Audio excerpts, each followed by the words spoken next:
सकाळी सकाळी सायकल प्रवास चालू केला. आई मुंबादेवीच्या नावानं चांद भलं, हर हर महादेव असा रस्ता आणि सायकल. तर मडला जात असताना छत्रपती शिवाजी महाराजांचा पुतळा दिसलाय समोर. समोर आपली सायकल आणि असा रोड चाललाय. तर चला जाता लवकरात लवकर. पाठीमागे चहा नाश्ता करण्यासाठी थांबलो होतो. लवकरात लवकर. तर समोर असा कच्चा रस्ता लागलेला आहे, मडला जाण्याचा रस्ता आहे. तर भाऊंना विचारलं मी रस्ता कुठून आहे, तर भाऊ म्हणे इकडून रस्ता आहे, पण काही नाही म्हणे अर्धा तास तरी लागेल तुम्हाला, रस्ता खराब आहे. तर इथून महड गणपती फक्त 900 मीटरवर आहे. आणि समोर अशी नदी लागलेली आहे. मला एकदम भारी नदीच्या कडेकडेने जायचं आहे. अशी सायकल माझी आणि असाच रोड लागणार आहे आपल्या कोकणमध्ये घुसल्यानंतर. एकदम खतरनाक आहे भाऊ, विषय हाड. एकदम मला आनंद होतोय का मी फायनली आपल्या मडपाशी आलेलो आहे. कारण की गणपती दर्शन घेतो, फॅन फॉलोअर्स भरपूर काही भेटताय. त्यामुळे अरे आणि मडकरांचं प्रेम कमी नाही बरं का भाऊ. एकदा येऊन बघा कोकणामध्ये, नाच करते का यावंच लागतंय बरं का कोकण फिरायला. मी आलोय सायकल घेऊन डायरेक्ट फिरायला. महड श्री वर्धविनायक गणपती मंदिर जवळ पोहोचलेलो आहे. माझी सायकल बघू शकता. समोर मंदिर आहे, भरपूर काही पब्लिक आहे. तर दर्शनाला जातो मी पण, कारण की भरपूर पाऊस हा खतरनाक चालू झालेला आहे. मला अजून पाली गणपतीला जायचं आहे. पहिले इथला व्हिडिओ शूट करतो आणि मग पुढे निघतो. सायकल कुठे मंदिरात जाण्याचा रस्ता आहे, प्रवेशद्वार. चला लवकर जातो, दर्शन करतो. कारण की मध्ये कॅमेरा लोड आहे की नाही ते मला जास्त माहिती नाही. एकूणच तुम्ही माझ्या हिशोबाने बघून घ्या. दर्शन करतो विनायक मंदिर, दर्शन घेतलं गणपतींचं. आता मंदिर परिसर बघण्यासाठी आलो आहे. तर समोर बघू शकता हनुमानची मूर्ती, समोर नदी. तर माझी सायकल पलीकडे लावली आणि भरपूर दिवसापासून इच्छा होती की कोकण फिरण्याची आणि महड गणपती आणि पाली गणपतीचं दर्शन घेण्यासाठी. तर आता वर्धविनायक मंदिर दर्शन घेतलेलं आहे. आता जाणार आहे मी पालीला, त्यानंतर मग अलिबाग. तर पुढचा प्रवास काय असेल तुम्हाला नक्की सांगेल मी. फक्त मंदिर परिसर बघून घ्या. इकडे धर्मशाळा आहे, इकडे हॉटेल आहे, ते मला नाही माहिती एक्झॅक्ट. तर चला काही विषय नाही, बाहेरून व्हिडिओ पूर्णपणे तुम्हाला शूट करून दाखवतो. आता मी बाहेर जातो जिथं माझी सायकल आहे त्या ठिकाणी.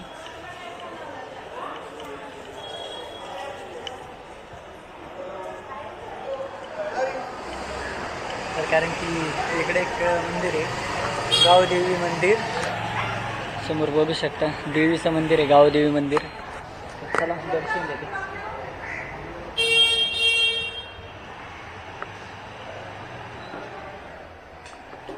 गावदेवी मंदिर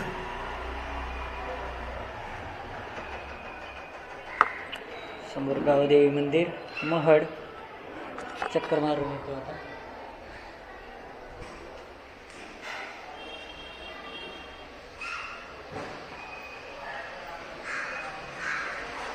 समोर बघू शकता भरपूर काही दुकाने लागलेलं आहे. इथून खाली जाण्याचा पण रस्ता आहे, सगळे काही पेड्याची दुकाने. तर चला जाऊया लवकरात लवकर आणि सायकलकडे निघूया. सायकल समोर लावली होती प्रत्येक. आता बनवतो, भरपूर पण चालू झाली पाऊस. कारण की कॅमेरा वरलं होण्याची शक्यता होती, त्यामुळे लवकरात लवकर मध्ये यावं लागतं मला. समोर बघू शकता त्या ठिकाणी आपली सायकल लावली. इकडून मध्ये गेलो होतो. फक्त आता शिर्डी कोपरगाव का?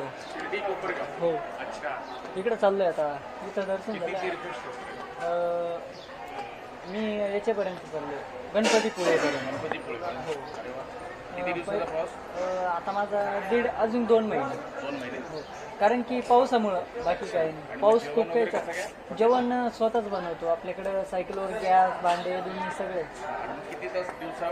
दिवसातून तरी 50-1 किलोमीटर चालतो.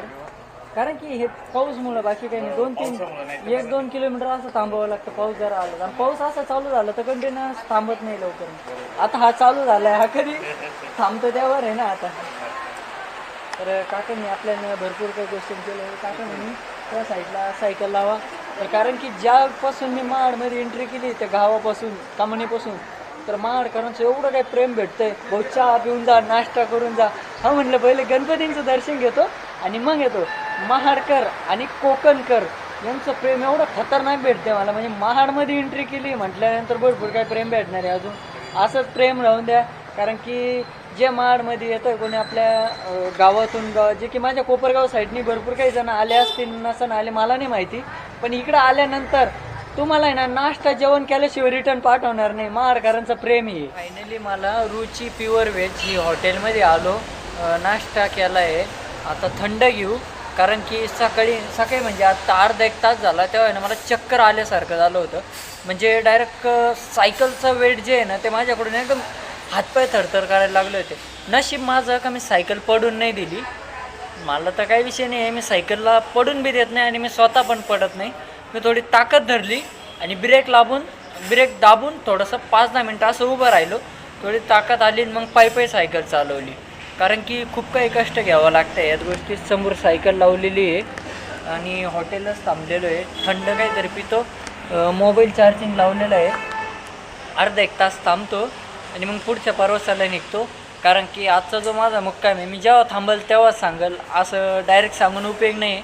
कारण की जेव्हा लोकेशन सांगेल तेव्हा लोक तिथं कॅप्चर होता. इथून लोकेशन सांगा मग लोक तिथे येतात बघायला, त्यामुळं डायरेक्ट नाही सांगत. मुक्कामी थांबल्यानंतरच काही गोष्टी. इथून झालेला कोकणचा रस्ता एकदम खतरनाक चालू. हे असं घामानी वल्ल व्हावं लागतं बघ, हे असं घामानी वल्ल व्हावं लागतं. पाणीनी तर सगळे वल्ले होतं रे हे कोकण फिरण्यासाठी. तो पाठीमागचा तो घाट कव्हर करून आलोय, अख्खा घामानी वल्ला झालोय, फक्त आता पाणी पितोय.